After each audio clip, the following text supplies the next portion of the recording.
வணக்கம். Super info எடிட்ஸுகளுக்கு சிறப்பு வணக்கம்.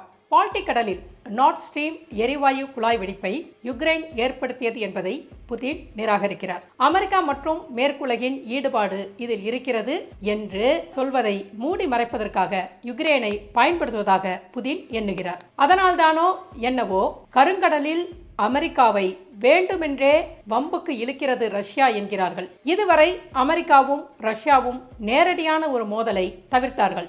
ஆனால் ரஷ்ய ஜனாதிபதி புதின் இப்போது மோதலை நேரடியாக அமெரிக்காவுடன் விரிவுபடுத்த விரும்புகிறாரா என்பதை இந்த பதிவில் நாம் பார்க்க போகிறோம். அடுத்து அமெரிக்காவின் அஸ்திவாரத்தை அசைக்க எல்லா வேலைகளையும் செய்யும் சீனா GCI என்கிற முன்முயற்சியை நேற்று முன்மொழிந்திருக்கிறது. நேற்றைய பதிவில் நாம் பேசியிருந்தோம், சீனா அமெரிக்காவை வேறு ஒரு தளத்திலும் வெளியேற்ற எண்ணுகிறது என்று. அந்த திட்டமும் இந்த GCIயின் கீழ் வருகிறது. BRI திட்டம் போல இதுவும் நாடு பிடிக்கும் சீன வலைவிரிப்பா என்பதையும் இந்த பதிவில் நாம் பார்க்க போகிறோம். அதற்கு முன் உலக செய்திகளின் சில முக்கிய நிகழ்வுகள். ஜனவரி 2021 அமெரிக்காவில் ஆட்சி மாற்றத்திற்கு பிறகு இந்தியாவுக்கான அமெரிக்க தூதர் பைடன் நிர்வாகத்தால் நியமிக்கப்படவில்லை. ஒரு நாட்டுக்கு தூதுவரை வைத்து இருப்பது என்பது அந்த நாட்டை புறக்கணிக்கவில்லை என்று அந்த நாட்டிற்கு கொடுக்கின்ற ஒரு கௌரவம். இந்தோ பசிபிக்கில் இந்தியா தேவைப்பட்டாலும் அமெரிக்கா இந்தியாவிற்கான தூதரை நியமிக்கவில்லை. பைடன் செனட்டிற்கு பரிந்துரைத்தவரை செனட் ஏற்கவில்லை. அமெரிக்க தூதர் இன்றி இந்தியா இருந்த நீண்டகால பகுதி என்பது இந்த சமயங்களில்தான். 26 மாதங்களுக்கு பிறகு பைடன் விருப்பப்படியே அவரின் விசுவாசி எரிக் கார்செட்டியை இந்திய தூதராக நியமிக்க செனட் ஒப்புதல் அளித்திருக்கிறது. அடுத்த மாதம் புதுதில்லியில் நடைபெறவுள்ள ஷாங்காய் ஒத்துழைப்பு அமைப்பின் கூட்டத்தில் பங்கேற்க பாகிஸ்தான் பாதுகாப்பு அமைச்சர் கவாஜா ஆசிப்பிற்கு இந்தியா அழைப்பு விடுத்திருக்கிறது. சமீபத்தில் டெல்லியில் நடந்த SCO தலைமை நீதிபதிகளின் கூட்டத்தை பாகிஸ்தான் புறக்கணித்தது. SCO பாதுகாப்பு அமைச்சர்கள் கூட்டம் ஏப்ரலில் நடைபெறும். அதே வேளையில் அந்த அமைப்பின் வெளியுறவு அமைச்சர்கள் மே மாதம் கோவாவில் கூடுவார்கள். 18 நாடுகளில் இந்தியா அமெரிக்க டாலரை ஓரம் கட்டுகிறது. கடந்த ஆண்டு ஜூலை மாதத்தில் இந்திய ரூபாயில் எல்லை தாண்டிய வர்த்தக பரிவர்த்தனைகள் குறித்த விரிவான வழிகாட்டுதல்களை இந்திய ரிசர்வ் வங்கி வெளியிட்ட போது சிறப்பு ரூபாய் வாஸ்ட்ரோ கணக்கு செயல்முறை தொடங்கியது. சிறப்பு ரூபாய் வாஸ்ட்ரோ கணக்கு மூலம் இந்திய ரூபாயில் வர்த்தகம் செய்ய அனுமதிக்கப்பட்ட 18 நாடுகள் Russia, Singapore, Ilangai, Botswana, Fiji, Germany, Guyana, Israel, Kenya, Malaysia, Mauritius, Myanmar, New Zealand, Oman, Seychelles, Tanzania, Uganda மற்றும் UK. இந்திய ரூபாயில் சர்வதேச வர்த்தகத்தை தீர்த்து வைப்பதற்கான வழிமுறையின் வளர்ச்சியில் குறிப்பிடத்தக்க முன்னேற்றத்தை இவை தெளிவாக காட்டுகின்றன. சவுதி ஈரான் உறவில் தூதரக உறவுகளை மீட்டெடுப்பதற்கான ஒப்பந்தத்தை தொடர்ந்து ஈரானில் சவுதி முதலீடுகள் மிக விரைவாக நடக்கும் என்று சவுதி அரேபியாவின் நிதியமைச்சர் தெரிவித்திருக்கிறார். உலகின் மிகவும் மாசுபட்ட 50 நகரங்களில் 39 இந்தியாவில் இருக்கிறது என்று IQAir அறிக்கை சொல்கிறது. சரி, இன்றைக்கான பிக் ஸ்டோரி புதினிடம் இருந்து தொடங்குவோம். சர்வதேச வான்வெளியில் அமெரிக்க விமானங்களுக்கு ரஷ்யாவும் சீனாவும் சிக்னல் கொடுப்பது ஒன்றும் புதிதல்ல. ஆனால் வீழ்த்துவது என்பது கவலையளிக்கும் வளர்ச்சி என்கிறது அமெரிக்கா. $32 மில்லியன் மதிப்பு கொண்ட அமெரிக்க ராணுவ MQ-9 கண்காணிப்பு ட்ரோன் ரஷ்ய ஜெட் விமானத்தினால் அளிக்கப்பட்டது என்பது அமெரிக்காவிற்கு மிகப்பெரிய அதிர்ச்சி. கருங்கடல் பகுதியில் ரஷ்யா, நேட்டோ நாடுகளின் விமானங்கள், ட்ரோன்கள், கப்பல்கள் ரோந்து செய்வது இயல்பானது. சில நேரங்களில் சர்வதேச வான்வெளியை தாண்டி தெரியாமல் உள்ளே வரும் கப்பலையோ விமானங்களையோ சிக்னல் செய்து விரட்டுவது வழக்கம். புதினிடம் அந்த வழக்கத்தை அதுவும் இப்போது எதிர்பார்க்கவே முடியாது. ஏனென்றால் நார்த் ஸ்ட்ரீம் பைப்லைனை யுக்ரைன் தாக்கவில்லை என்று புதின் தெளிவாக கூறுகிறார். இது போன்ற ஒரு தாக்குதல் மிகவும் சக்தி வாய்ந்த மற்றும் ஆழமான பொருத்தமான தொழில்நுட்பங்களை கொண்ட ஒரு நாட்டின் முழு ஆற்றலின் ஆதரவுடன் நிபுணர்களால் மட்டுமே நடத்தப்படும் என்று அவர் கூறியிருக்கிறார். ஜெர்மனிக்கு மலிவான ரஷ்ய இயற்கை எரிவாயு விநியோகத்தை நிறுத்தவும் அதற்கு அதிக விலையில் திரவமாக்கப்பட்ட இயற்கை எரிவாயுவை வழங்குவதற்கும் அமெரிக்கா விரும்பி இருக்கிறது. இதற்காகத்தான் இந்த தாக்குதலை அரங்கேற்றி இருக்கிறது. அமெரிக்காவிற்கு உள்நோக்கம் இருக்கிறது என்று புதின் வலியுறுத்தி இருக்கிறார். அதனால்தானோ என்னவோ ரஷ்யா வேண்டுமென்றே கடுப்பில் அமெரிக்க ட்ரோனை வீழ்த்தி இருக்கலாம் என்று அமெரிக்க தரப்பு நினைக்கிறது. இதில் அமெரிக்காவிற்கு இன்னொரு தலைவலியும் இருக்கிறது. MQ-9 ரீப்பர் ட்ரோன் கருங்கடல் பகுதியில் 1500 மீட்டர் ஆழத்தில் மூழ்கியதாக அமெரிக்க ஜெனரல் மார்க் மில்லி கூறினார். விபத்து நடந்த இடத்தில் ரஷ்ய கப்பல்கள் இருப்பதால் ஆளில்லா விமானத்தை மீட்டெடுப்பது கடினம் என்று அமெரிக்கா கூறுகிறது. கருங்கடல் ரஷ்யா, யுக்ரைன் ஆகிய இரு நாடுகளுக்கும் எல்லையாக இருக்கிறது. ரஷ்யாவின் பாதுகாப்பு கவுன்சில் செயலாளர் நிக்கோலை பட்ருசேவ் அமெரிக்க உளவு ட்ரோனை மீட்கும் நடவடிக்கைக்கு ரஷ்யா முயற்சிக்கும் என்று கூறியிருக்கிறார். ரஷ்யாவால் ட்ரோன் மீட்கப்பட்டால் உணர்திறன் வாய்ந்த உளவுத்துறைக்கு எந்த இழப்பும் ஏற்படாது என்பதை உறுதிப்படுத்த அமெரிக்கா நடவடிக்கை எடுத்துள்ளதாக மில்லி அவர்கள் கூறியிருக்கிறார். யுக்ரைன் போரில் அமெரிக்கா ஈடுபட்டது என்பதை ட்ரோன் சம்பவம் மற்றொரு உறுதிப்படுத்துதல் என்று பட்ருசேவ் கூறியிருக்கிறார். ரஷ்ய விமானம் தற்செயலாக ஆளில்லா விமானத்துடன் மோதி இருக்கலாம் என்று அமெரிக்க அதிகாரிகள் கூறியதுடன் ஜெட் விமானங்கள் ட்ரோனின் உடலில் எந்த ஒரு தாக்குதலையும் நடத்தவில்லை என்று ரஷ்யா சொன்னதினால் அமெரிக்கா கொஞ்சம் கட்டுப்பாடாகவே இந்த விஷயத்தை டீல் செய்தது.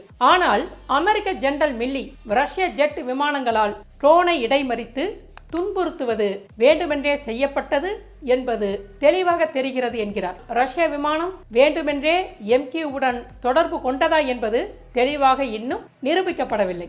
ஆனாலுமே இந்த ரஷ்ய சூழ்ச்சி என்பது ரஷ்ய ஜெட்டையும் ஆபத்தில் வைக்கக்கூடியது என்று மில்லி அவர்கள் பேசியிருக்கிறார். இந்த விஷயத்தில் ரஷ்யா வற்புறுத்த முயற்சிக்கும் மாற்றம் என்னவென்றால் ஸ்டே அவே அமெரிக்கா என்பதுதான். யுக்ரைனுக்கு அமெரிக்க விமானங்களையும் படகுகளையும் கொடுப்பதில் இருந்து விலக்கி வைப்பதற்கு புதின் எண்ணுகிறார். அப்படி கொடுக்கப்பட்டால் ரஷ்யாவின் படையெடுப்பு பெரிய அளவில் மாற்றம் பெறும்.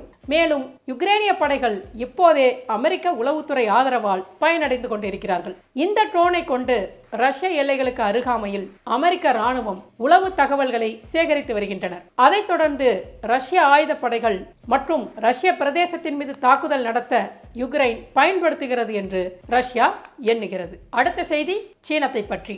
ஏற்கனவே BRI திட்டமே ஒரு சதுரங்க வேட்ட படத்துல வர மாதிரி ஏமாற்றணும்னா அவங்க ஆசையை தூண்டணும் அப்படிங்கிற மாதிரியான திட்டம். நிறைய நாடுகளுக்கு தனக்கு வேண்டிய திட்டங்களை லஞ்சம் கொடுத்து அதிகாரிகளை ஒப்புக்கொள்ள வைத்து கடன் வலையில் மாட்டியாகிவிட்டது. இப்போது அமெரிக்காவை அதன் ஆதிக்க களங்களில் இருந்து வெளியேற்றும் நடவடிக்கைகளுக்கு ஒரு திட்டத்தை சீனா கொண்டு வந்திருக்கிறது. ஆளும் சீன கம்யூனிஸ்ட் கட்சி ஏற்பாடு செய்த உலக அரசியல் கட்சிகளின் மாநாட்டில் சீன அதிபர் ஜின்பிங் அவர்கள் நேற்று குளோபல் சிவிலைசேஷன் இனிஷியேட்டிவ் என்கிற திட்டத்தை முன்மொழிந்தார். எதற்காக இப்போது சீனா இந்த கூட்டத்தை கூட்டியிருக்கிறது என்று பார்க்கும் பொழுது வரும் மார்ச் 29-30 கோஸ்டாரிக்கா, நெதர்லாந்து, தென்கொரியா மற்றும் ஜாம்பியா ஆகிய அரசாங்கங்களுடன் சேர்ந்து அமெரிக்க ஜனாதிபதி ஜோ பைடனின் ஜனநாயகத்திற்கான 2வது உச்சி மாநாடு நடைபெறப் போகிறது. அதற்கு முன்னால் எப்படியாவது சீன கம்யூனிஸ்ட் கட்சி அரசியல் கட்சிகளின் மாநாட்டை நடத்திவிட வேண்டும் என்று இந்த மாநாடு நடத்தப்பட்டிருக்கிறது. 2021 பைடன் நடத்திய ஜனநாயகத்தின் முதல் உச்சி மாநாட்டிற்கு இந்திய பிரதமர் நரேந்திர மோடி உட்பட 100க்கும் மேற்பட்ட உலக தலைவர்கள் கலந்து கொண்டார்கள். சீனாவிற்கு அழைப்பே கிடையாது.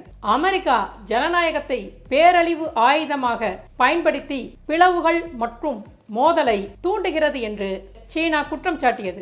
இது ஜனநாயகத்தின் உணர்வை மீறும் ஒரு அபத்தமான நிகழ்ச்சி மற்றும் ஜனநாயகம் என்ற போர்வையில் அமெரிக்காவின் மேலாதிக்கத்தை அம்பலப்படுத்தியது.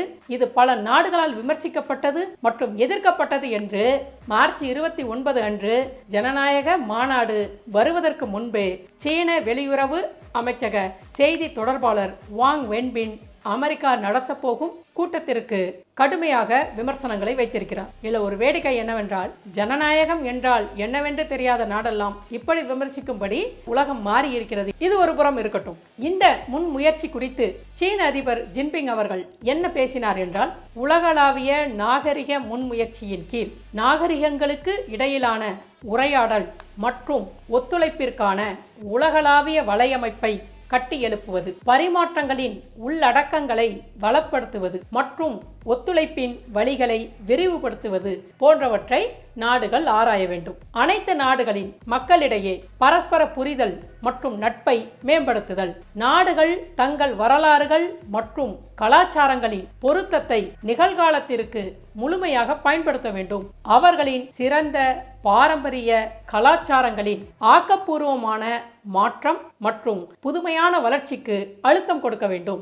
நாகரிகங்களின் மரபு மற்றும் புதுமைகளை உயர்வாக மதிக்க வேண்டும். நவீனமயமாக்கல் என்பது ஒரு சில நாடுகளின் பிரத்யேக காப்புரிமை அல்ல. எந்த ஒரு நாடும் நவீனமயமாக்கலை அடைய செயல்முறையை நிர்வகிக்கும் பொதுவான சட்டங்களை பின்பற்றுவது மட்டுமல்லாமல் அதைவிட முக்கியமாக அதன் தனிப்பட்ட அம்சங்கள் கொண்ட சொந்த தேசிய நிலைமைகளையும் கருத்தில் கொள்ள வேண்டும். நியாயமான காரணத்தை ஒன்றாக தொடர மற்ற அரசியல் கட்சிகளுடன் பரிமாற்றங்கள் மற்றும் ஒத்துழைப்பை வலுப்படுத்த சீன கம்யூனிஸ்ட் கட்சி உறுதி கொண்டிருக்கிறது என்று ஜின்பிங் அவர்கள் கூறினார்.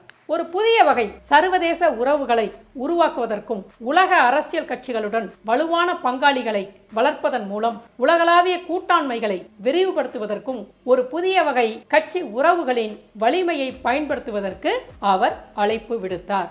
இங்கே ஒரு விஷயத்தை நாம தெளிவா புரிஞ்சுக்கிட்ட நாடுகள் பிஸ்தா அப்படின்னு நம்ம சொல்லலாம்.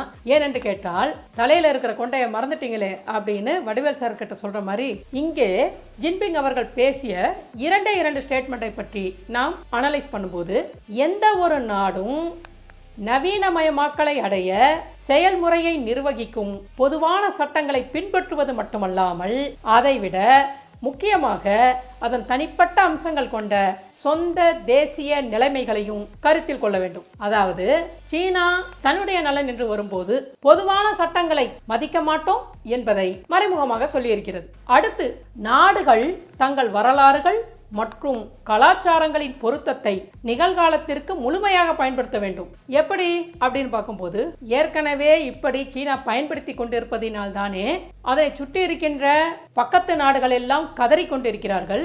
100 ஆண்டுகளுக்கு முன்பு இருக்கக்கூடிய 200 ஆண்டுகளுக்கு முன்பு இருக்கக்கூடிய மேப்பை வைத்துக்கொண்டு அந்த பிரதேசங்கள் எல்லாம் எங்களுடையது என்று சீனா சொல்லிக் கொண்டிருக்கிறது. சரி, சீனாவோட இந்த உலகளாவிய நாகரிக முன் முயற்சி என்கிற திட்டத்திற்கு முன் சீனா குளோபல் டெவலப்மெண்ட் இனிஷியேட்டிவ் மற்றும் குளோபல் செக்யூரிட்டி இனிஷியேட்டிவ் ஆகியவற்றினை அறிவித்தது. அது பாட்டுக்கு அறிவித்துக் கொண்டே தான் இருக்கிறது.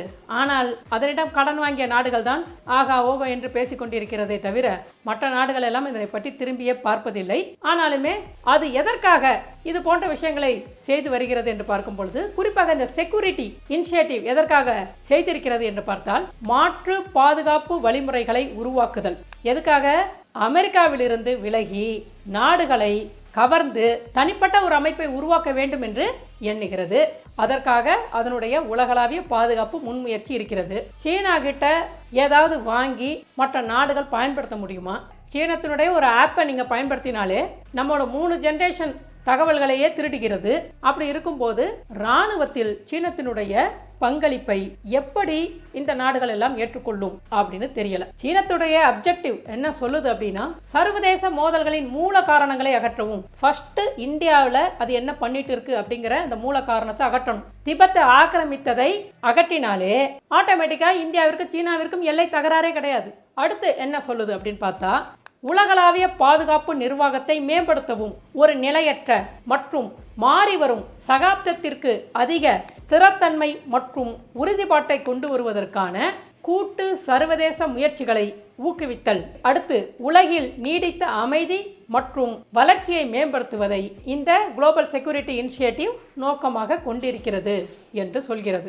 அமெரிக்காவினுடைய தொழில்நுட்பங்களை காப்பியடித்தே வளர்ந்ததினாலோ என்னவோ தெரியல, அவர்களுடைய அறிவு என்பது ஜெராக்ஸ் மெஷினுக்கு ஒத்ததாக இருக்கிறதோ என்னவோ தெரியவில்லை. சீனா தன் ஆதிக்கத்திற்காக போடுகின்ற திட்டங்களை யாருடைய திட்டத்திலிருந்து முன்மாதிரியாக எடுக்கிறது என்றால் அமெரிக்காவிடமிருந்து எடுக்கிறது.